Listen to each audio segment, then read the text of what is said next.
Hello everyone and welcome to another episode of How Slim Would Book. This time we are booking Bullet Club versus the Elite. So the way this is going to work is I'm creating my own pay-per-view for this to happen. We'll get to all that though. Also, obviously Bullet Club has 15 members while the Elite only has 7.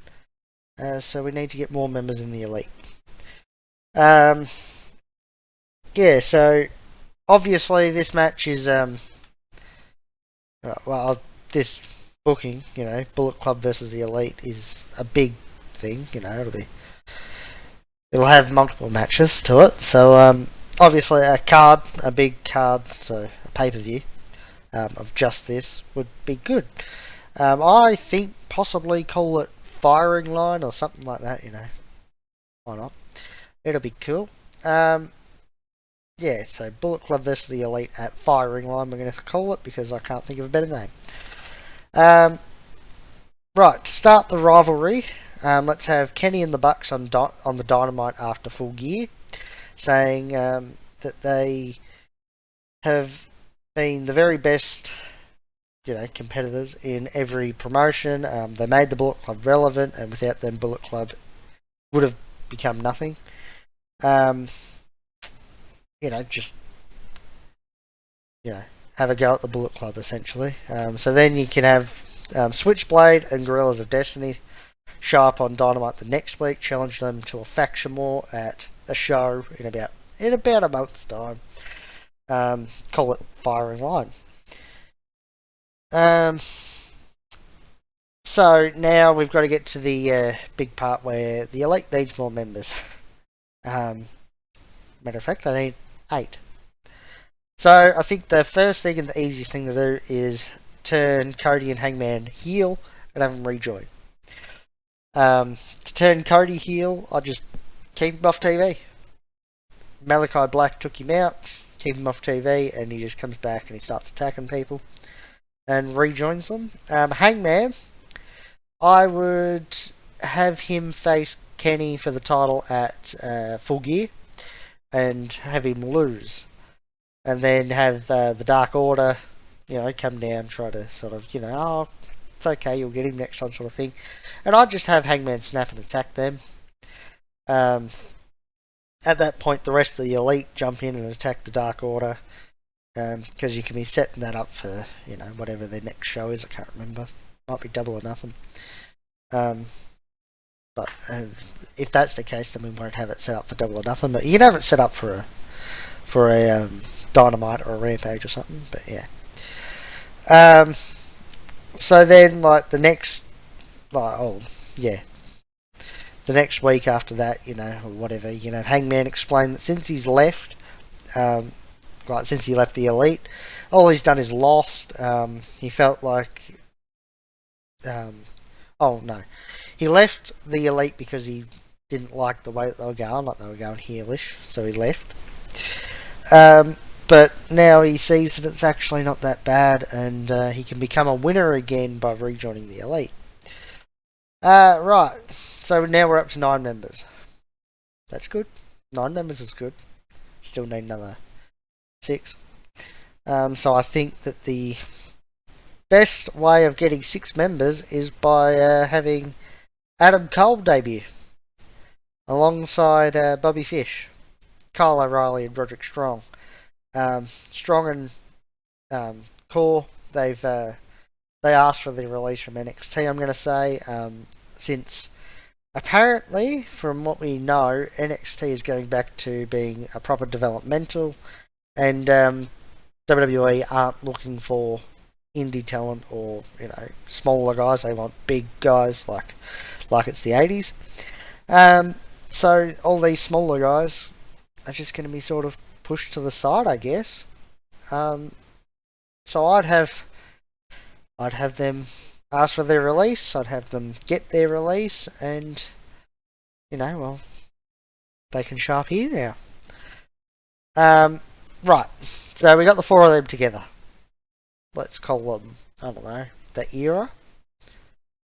Undisputed Era is probably trademarked, but the Era probably isn't. So You can call them the Era, and they debut an attack like Jurassic Express or something in the middle of a tag title match with the Bucks, so that the Bucks retain, and they've aligned themselves with the Elite. That brings us to 13 members. That was quite easy, wasn't it? Now, during a Cody match with, let's say, Moxley, I don't know who, someone, Moxley, good enough. Stephen Amell can run in and cost Mox the match, help Cody beat him down and whatnot. You can then do like the next week on Dynamite or something, you can have like a tag team match, Mox and Eddie Kingston against Cody and Stephen Amell. Whatever. But that aligns Amell with the Elite, bringing us to 14. And then during a match between Hangman and CM Punk, because that'll be a great match, I would have Marty Scurll attack Punk after the match, which would then put Marty Scurll alongside the Elite. So now it's 15 against 15.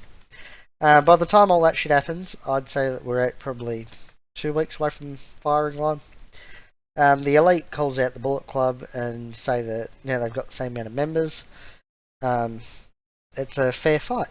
So Bullet Club come out on stage, so that if the Elite feel like this is a fair fight, then they've got some matches they would like to have. So they want to pick some members.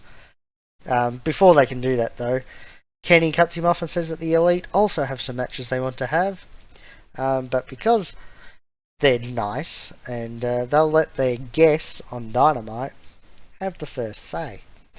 So you just get them. This is where you're sort of scripting the match card, but we'll get to the match card when we get to it in a minute.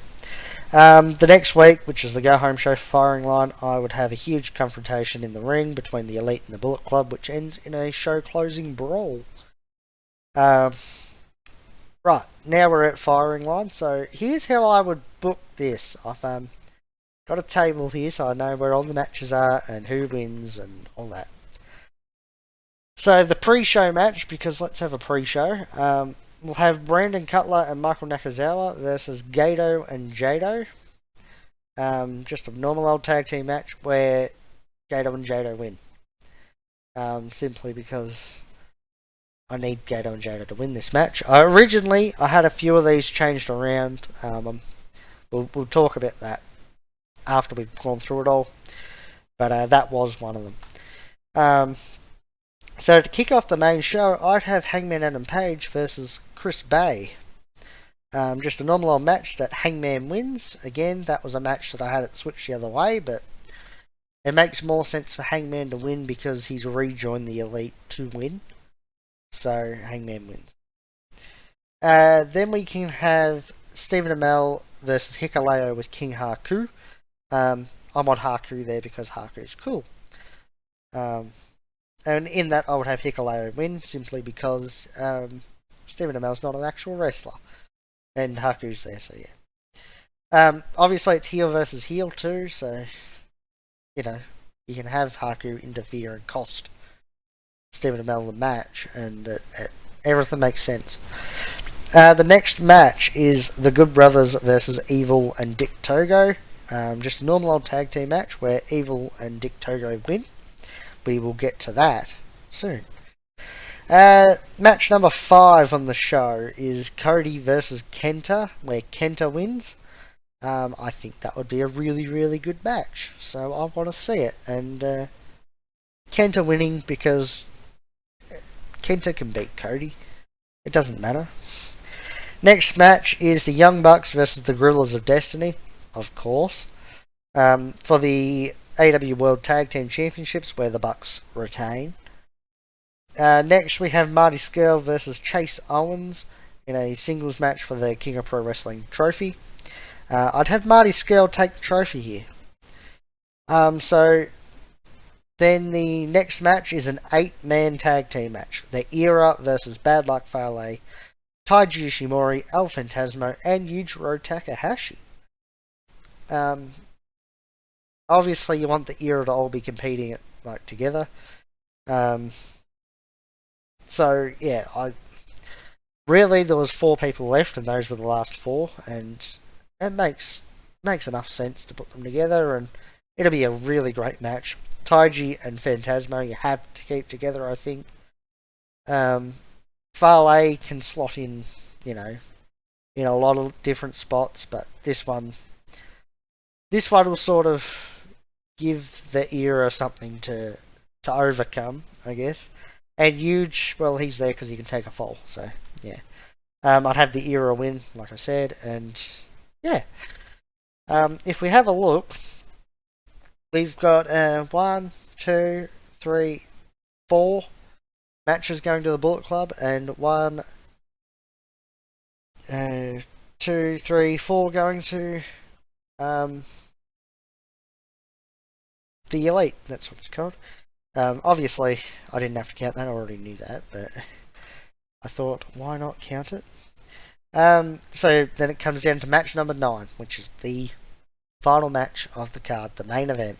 Kenny Omega with Don Callis versus Jay White with Gato in a singles match for the AEW World Championship and the IWGP Never Openweight Championship. And I'd have Kenny Omega win that. For a lot of reasons, like, I don't think you want Kenny to lose the belt just yet, especially since we've got a few things coming up.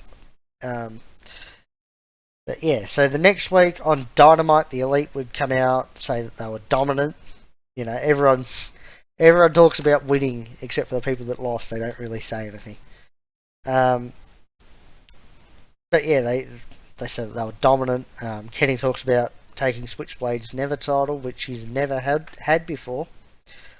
Skrull talks about taking the King of Pro Wrestling trophy from Chase. The rest of the Elite who won, talk about beating whoever they faced, But on the Tron, Bullet Club show up and says that this isn't over.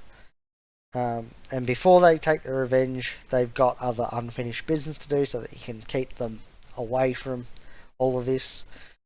But before they all leave, on Impact, Evil and Dick Togo tell the Good Brothers that they will take their Impact titles. So then on the next Impact, we get Evil and Dick Togo versus the Bullet Club. Evil and Dick Togo versus the Good Brothers for the Impact World Tag Team Championships. And they earned it because they beat Gallows and Anderson at firing line, so it makes sense that. On Impact, I would have the Good Brothers win to send Evil and Dick Togo back to Japan empty-handed, and to sort of show that the Elite's better, but we'll get to that. Obviously, I'm teasing more matches down the line, and I mean, without taking too much more time to think about it, I really just put together a couple of quick things to work it out. Like at Wrestle Kingdom, you can have Bullet Club take back their titles and whatnot. So you get Switchblade versus Kenny again at Wrestle Kingdom, and for the Never title, and Switchblade wins. You can have the King of Pro Wrestling trophy on the line, where Chase beats Skrull. Also, the AEW World Championship isn't on the line because Kenny refuses to put it on the line against Switchblade, since he already beat Switchblade with it on the line. So it doesn't make sense. I'll give you a shot at your belt, but you're not having a shot at mine. So now Bullet Club's sort of got their win back. So now technically you could look at it and go, it's 1-1. So their final meeting at Double or Nothing is a 30-man elimination tag team match. Winner takes all, so whichever side wins gets bragging rights, gets all the belts, get everything. However, with saying that, I mean just the AEW belts, because I'd have Switchblade and Chase lose their Never belt and King of Pro Wrestling trophy before Double or Nothing, just so that we don't have more shit going on, because the Elite's going to win that match at Double or Nothing. So, you can... Then you don't have to have them chasing their belts back again. Like you can do that in the future, but you don't need to do it now. Yeah. So I just have them lose it so that we're not stuck doing the same thing over and over again, which we would be doing if because once they lose their belts, they're going to want them back, especially since we're in a different promotion. So yeah, it just sort of we just want a nice clean story where it sort of sticks to this much time instead of going everywhere. But that is how I would book the Elite versus the Bullet Club. Make sure to like, share, subscribe to the channel, hit the notification bell, follow the Facebook, Twitter and Twitch. Links to those are in the description. Let me know in the comment section what you thought of the booking, what you'd change in the booking, and what you'd like to see me book next. Other than that, goodbye and good night.